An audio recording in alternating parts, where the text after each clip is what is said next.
The Message of Modern Science, Dr. Gerald Schroeder. When we live in the world trying to understand its origins and its development, there are questions that arise for believers, questions that arise for skeptics. I think it's useful to summarize at the very beginning these basic parameters, the questions that in fact shape much of the discussion. The first, I think, and the fundamental, literally the bottom line is, why is there existence at all? Why is there a universe at all? We get so involved in whether there's evolution or whether there is an evolution.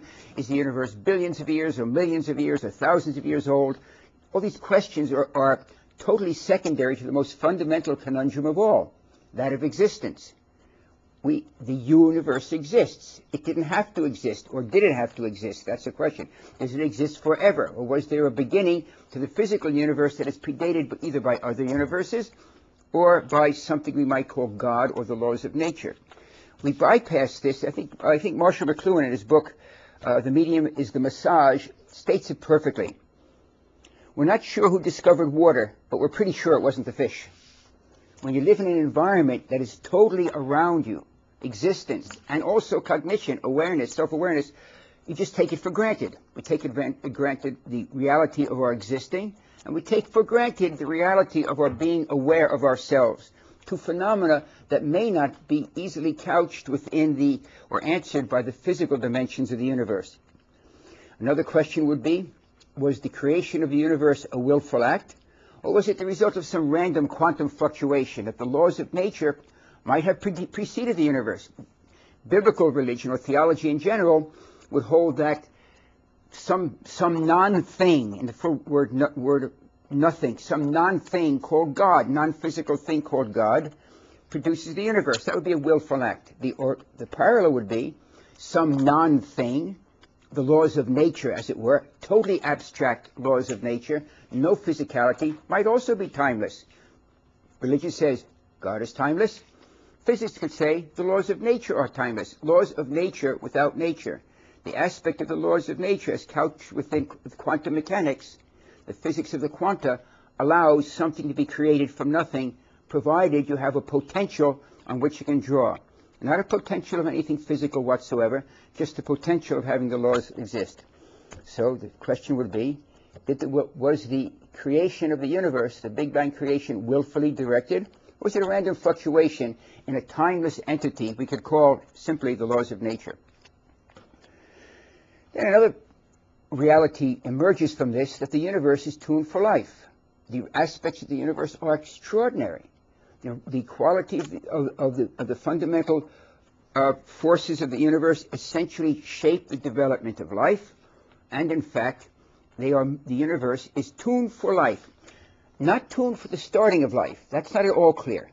We don't have any idea at the moment how life started. Speculations yet? Yes, but how inert matter became alive, that's a complete unknown at the moment. However, once life gets started, we see clearly from the fundamental constants of the universe that, in fact, the universe is tuned for life. How it emerged from life is a question that is a totally separate category of requiring an answer. Then the amazing reality is that life invented or conceived of reproduction. Why would any form of life think that it had to reproduce? It's alive. We know we're going to die. So you have progeny, or you think about the world to come or another life after, that death might be just the end of the physical life, and death might not be the end of life. It might be just a chapter, a change in the chapter from a material life to a totally metaphysical or spiritual form of existence. Nonetheless, we realize our death. But did the first bacterium realize it was going to die, and therefore that bacterium somehow developed the potential to reproduce? Reproduction is purpose-driven. It's not that it seems purpose-driven, it is purpose-driven. Reproduction, at the minimum, is the purpose of extending the life which is going to physically degenerate in the organism which is hosting this ability to reproduce. So why did early life have the first life? The first life which we know, because any life that didn't have reproduction is gone from the fossil record. We don't know about it. So we just say the first life in which we know had already within it the purpose-driven reality, the purpose-driven phenomenon that it wanted to extend itself by reproduction. A major problem in this whole idea of evolution is the fact that life starts immediately on the earth. There are some basic problems in the idea of let us say, a neo-Darwinian or a Darwinian concept of how life develops. One of them is life begins immediately on Earth. Earth is molten, Earth cools, a crust forms on the Earth, liquid water and water vapor are now in abundance, plus several simple molecules, carbon monoxide, methane, ammonia. And then out of the rocks, water, life starts, not after billions of years, using American terminology, not after thousands of millions of years, but it's geologically speaking, immediately. Now, obviously, there's a slack there of several millions of years, but the oldest rocks that can bear fossils already have fossils of fully formed single-celled life. Nature invents photosynthesis in a snap and starts oxygenating the atmosphere. And the rapidity is what's the surprise. Then a basic problem is, if it is the laws of nature and not God that produced the universe, then we have a problem, because many of the theories which would allow quantum tunneling or quantum fluctuation in a totally abstract, not material potential field to compress itself and become a universe, many aspects of that theory, although possibly not all, but many aspects of that theory require the universe that is created to be a closed universe. That is, space will be curved to close back on itself. Not like a balloon physically, but that space itself curves back in on itself. That means a super heavy universe. All of the data imply at the moment that the universe is not super heavy. In fact, it lacks in the visible region at least by a factor of 10 the amount of mass required to produce this universe. So that makes a problem with if it is indeed the laws of nature. It may require some other understanding than quantum tunneling. Questions that a believer might have to confront would be, why is there evil in the world? I mean, if God is supposed to be wanting to create the universe willfully, I would rather think that God wasn't some kind of sinister being that create the universe so there'd be things like cancer and people born crippled and crushed by earthquakes, innocent persons.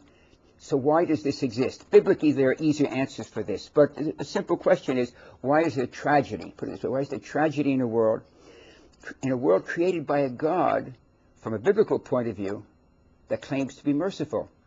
I mean, why would a God that self-describes itself in the second book of the Bible, Exodus, then have in the first book of the Bible, one brother murder another, Cain murder Abel, if in fact God is merciful? There are questions that within the text itself have answers, but these are challenges that are presented. If in fact God does in fact run the world, so why were there dinosaurs? The fossil record from before 65 million years ago, going back to about 225 million years ago, is replete with dinosaur fossils.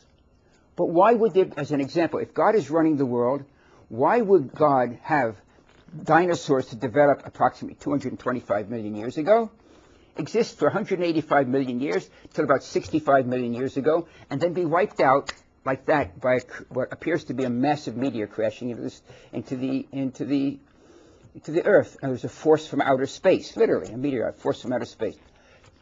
If indeed that force from outer space, that meteor, was sent by God to destroy the dinosaurs and therefore allow mammals, which coexisted with dinosaurs during that entire 185 million year span, mammals and dinosaurs coexist, which is a finding only about 15 years old now, that mammals appear in the fossil record at about the same time that dinosaurs do.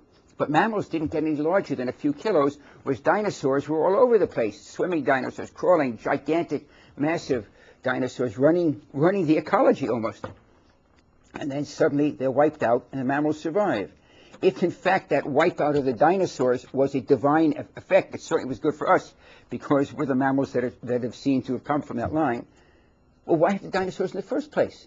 Let's just move the whole development of mammals back 185 million years. We could have solved a lot of problems by now. But the question that will remain is, why, if God is running the world, have dinosaurs in the first place if they're only going to be destroyed? Then the question would be, is the creation of the universe, the creation of the universe produce a universe where life was merely possible, or did it produce a universe where life was inevitable? We see life appears, just look in the mirror. But the reality, the question does remain, was that inevitable or merely a possibility? A major problem, is there any objective evidence for God's self-revelation? Is there any evidence that is purely objective, that a skeptic could take and see that, in fact, there was a revelation by God? Those data are hard to come by. The final question that a skeptic might present, from a biblical point of view, is the archaeological record is astonishingly deplete with evidences of this self-revelation. So now just to jump quickly into a few of those, to expand on a few of those questions about why is there existence. That's a question we can't answer easily, or perhaps at all. The fact is we live in existence as the fish live in the water, and if there were not existence, obviously we wouldn't be asking the questions. Then the reality, the question would then be, but the universe that is created is so finely tuned, what are the implications? Well, we talked about this once before.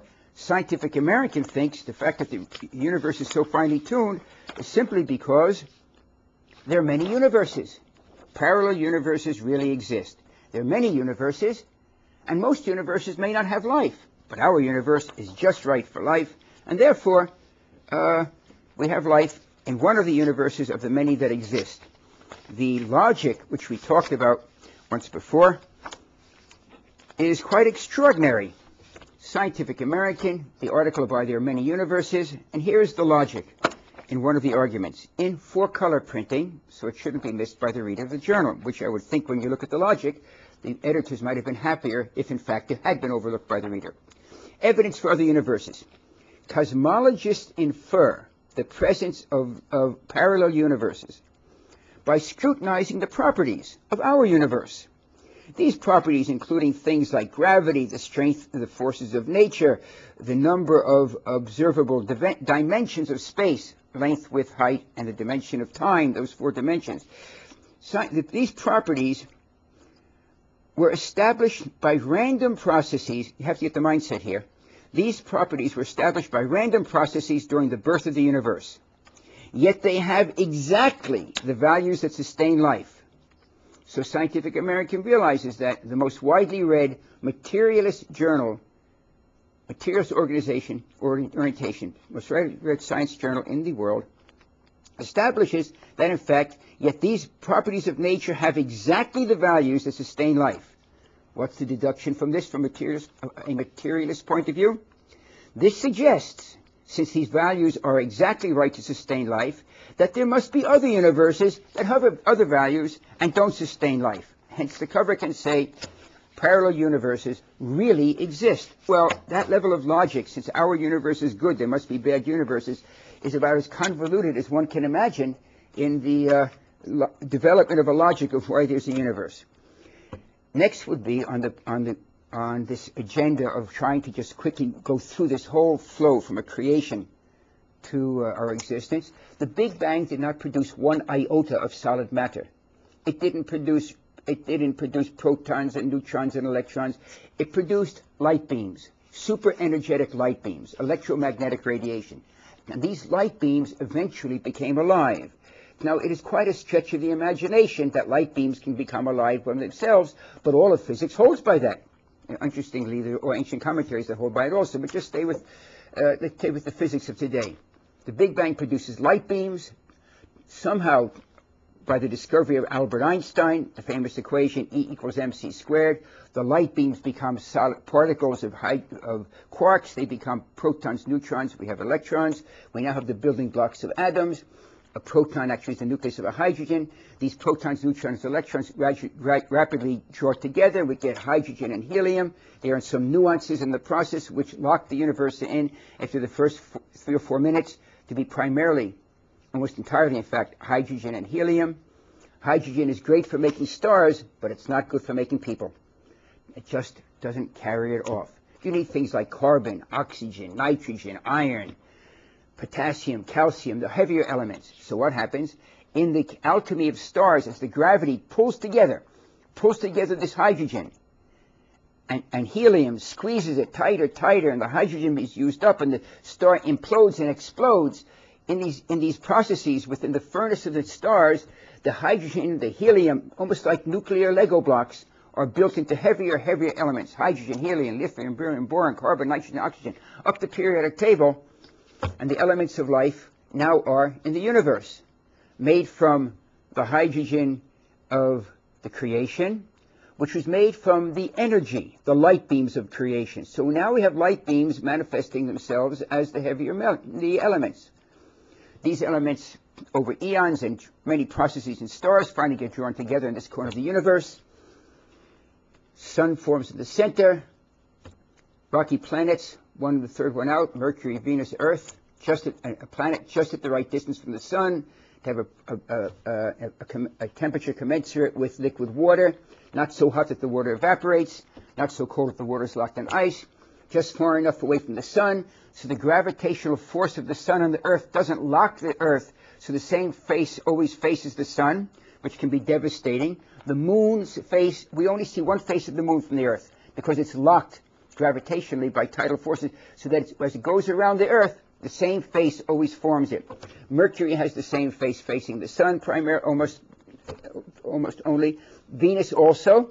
They're both too close. The Earth just happens to squeeze just far out into a habitable zone where it can rotate on its axis, thus distributing the intense energy of the sun over the entire surface, has just the right tilt, an excellent tilt of the axis, so that heat is distributed winter, spring, summer, and fall over both hemispheres, has one of the largest moons in the solar system, which helps maintain the stability of this 23-degree angle tilt that gives us so beautifully this distribution of heat.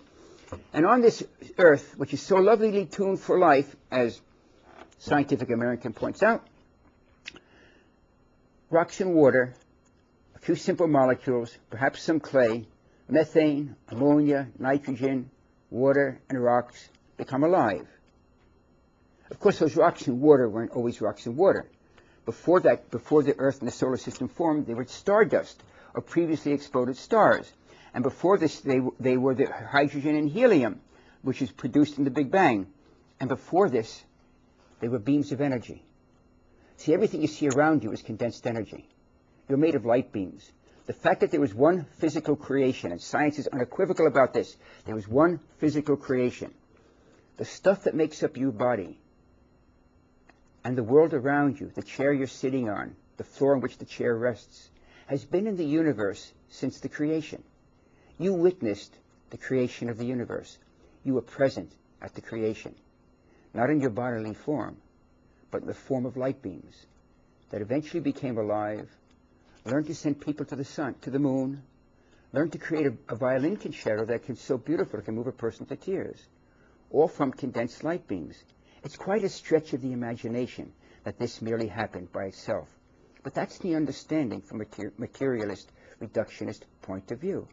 Light beams became alive, and somehow, not only did they become alive, but they became cognizant of being alive, cognizant of awareness, of joy. Light beams can laugh and feel joy. Light beams can sing. Light beams can love. But that's what happened, because the only thing that's the substrate of this universe is light beams, and that's what we're made of. So the light beams became alive. I guess it could happen by chance. Certainly the New Yorker thinks so. Here's the picture, the famous example of monkeys hammering away on typewriters. Most of what they write will be garbage, but very occasionally you're going to get a monkey like this. See how happy he is? He's smiling. He got the Shakespeare sonnet. The famous adage, put enough monkeys away, let them hammering away on typewriters. Most of what they write will be garbage, but very occasionally, by pure chance, they will type out one of Shakespeare's sonnets. It takes the back of an envelope to do the calculation that will never happen, notwithstanding that the most widely sold science book ever written, Brief History of Time by Stephen Hawking, tells us along the way that the whole universe can be done exactly like that. Monkeys hammering away on typewriters, by chance we can produce the universe. So much so that the New Yorker felt, well, we're going to get one eventually. We can take any one of the sonnets and realize it will take billions upon billions upon billions, about 10 to the 600th, in fact, years universes, however you want to see it, to get a single sonnet.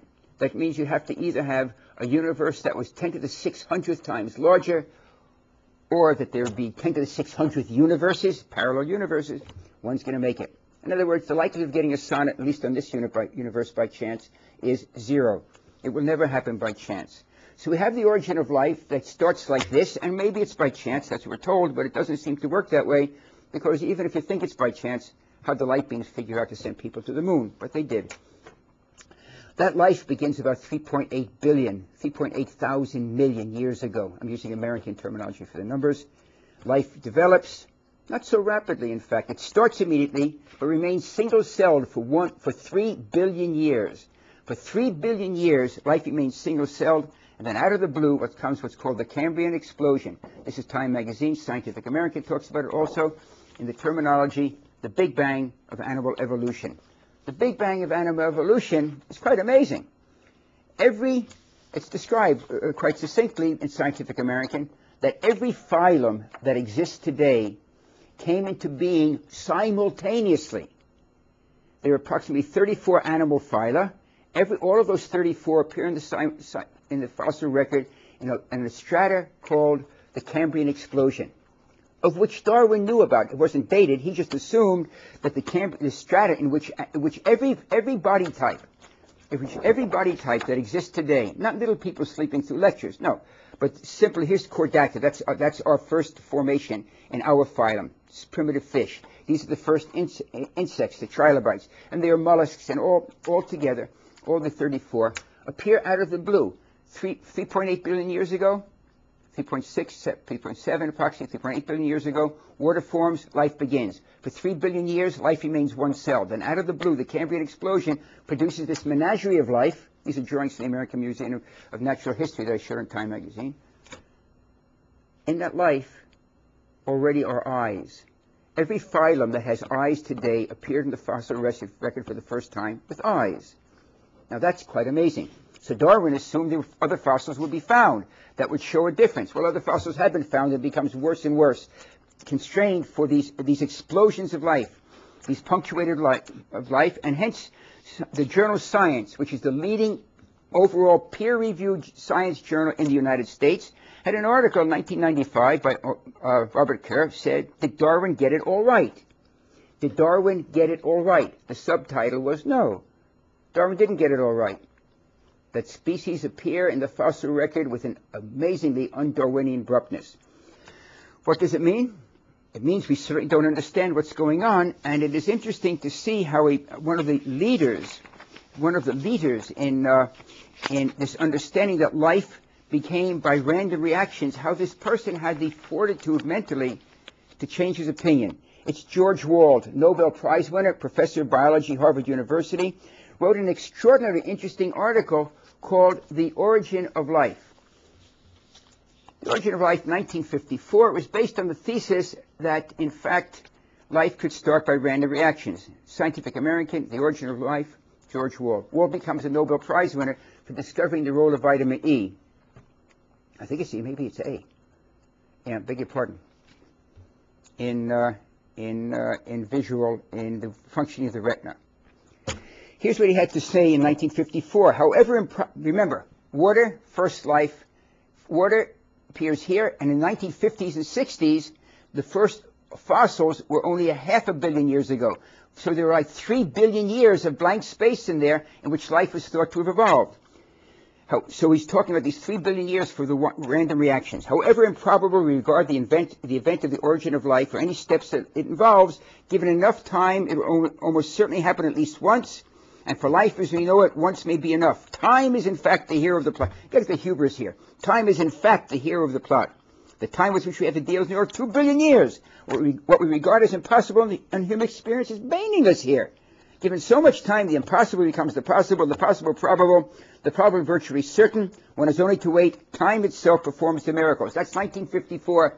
Comes 1970, another Harvard professor in 1975 and 76, Elso Barshum, discovers that the oldest big fossils that we have, fossils that you can easily see, do indeed date only to about 600 million years, about 500 million years ago. But the fossil record Professor Barshun discovered goes back 3.8 billion years or 3.7 billion years. But it's one-celled. Before the Cambrian explosion, there are close to 3 billion years, 3,000 million years of one-celled life. One-celled, one-celled, one-celled, and then out of the blue, this explosion of life. And based on that, 25 years later, after 1954, Scientific American reprinted Wald's article with a retraction. It retracted the article, although stimulating this article probably represents one of the few times in his professional life was wrong. Can we really examine his main thesis and see, can we really form a biological cell by waiting for chance combinations of organic compounds? This would require more time than the universe might ever see if chance random combinations were the only driving force for life. Since 1979, you will not find in peer-reviewed journals the fact that life started by random reactions. You will always find that a catalyst is required, a force is required, something is required in the environment that forces the life to occur. Wald, being intellectually honest and strong of character, in 1984, 5 years after the retraction and 30 years after his article about random reactions producing life, which led research off on a wild goose chase for about 25 years, Wald writes the following in an article published in the International Journal of Quantum Chemistry. The quantum phenomena has changed our understanding of the universe. And listen to his wording, it's exquisite. On his retraction, not of his article, but his previous thesis that the world was totally materialistic. This is the man that said time, in fact, performs the miracles. Notice that leaves something out. It has occurred to me lately, this is Wald's direct quote, in the International Journal of Quantum Chemistry, 1984. It has occurred to me lately, and I must confess with some shock at first to my scientific sensibilities. This is Wald speaking. And I must confess with some shock at first to my scientific sensibilities that the questions of the origin of consciousness in humans and the origin of life from non-living matter might be brought to some degree of congruence. This is with the assumption that mind, rather than emerging as a late outgrowth in the evolution of life, has in fact existed always as the matrix, the source and condition of the physical reality. That stuff of which physical reality is composed is mind stuff. It is mind that has composed the physical universe, that breeds life, and so eventually evolves creatures that know and create science and art and technology, these animals, humans. In them, the universe begins to know itself. Had Wald studied a bit of his heritage, you might have seen that in Kabbalah was talking about it for the last 2,000 years. But quantum physics caught up with it also. James Jeans, the mathematician. There's a wide agreement, which on the physical side of the sciences approaches unanimity, that the stream of knowledge is heading towards a non-mechanical reality, that the universe begins to look more like a great thought than a great machine.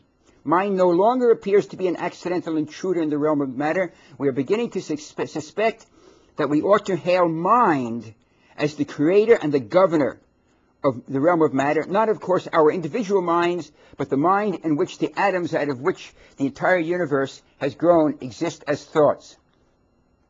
Werner Heisenberg, Nobel laureate in quantum mechanics. Quantum mechanics has placed the universe on a different footing. Quantum mechanics is it's not some esoteric theory on the corner in a shelf somewhere. Quantum mechanics allows your digital watch to work, allows your remote control that turns on your TV or opens your car to work. It allows your clock radio to work. It's sentient from the time you get up to the time you go to bed. The theories and understanding of the quanta have changed electronics in your life. Werner Heisenberg.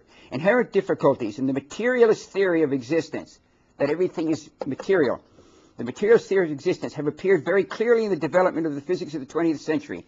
This difficulty relates to the question as whether the smallest units of matter, such as atoms, of which we and all objects from bacteria to galaxies are composed, are ordinary physical objects, whether they exist in the same way as flowers and stones, that you can touch them. Here the quantum theory has created a complete change in the situation. The smallest units of matter are not, in fact, physical objects in the ordinary sense of the word. They are ideas. Erwin Schrödinger, winner of the Nobel Prize the year after Heisenberg, both again for quantum mechanics. So in brief, we do not belong to this material world that science constructs for us. We, the awareness of being ourselves, are not part of it. We're outside. We're only spectators. The reason why we believe that we are in it, that we belong to this picture, is that our bodies are in the picture. And that is the only way of our minds communicating with them. The reality is there's a substrate that has allowed this phenomenal complexity to exist, that things like DNA itself is complex, but it's a closed book. The real complexity of life is not in the DNA. The real complexity of life is the reading of the DNA, of which, of course, the DNA is self-structured to develop a system that can read it. The reading of the DNA, the complexity of life, is overwhelming. The question is, from where does it arise? How did light beams manage to do all these things, let alone to wonder about them? Because that's what's happening. We're condensed light beams. It sounds corny. We're condensed or poetic, that we are they're made of stardust, but we are. 5 billion years ago, everything you see around you, including what you see in the mirror when you brush your teeth in the morning, was stardust. And it just happened to become alive. And that stardust was made of the initial elements of the universe, the hydrogen and the helium, and a few other elements. And those elements were made of quarks, and those quarks were made of the light of creation. The light of creation shines in everyone. You just have to let it shine forth.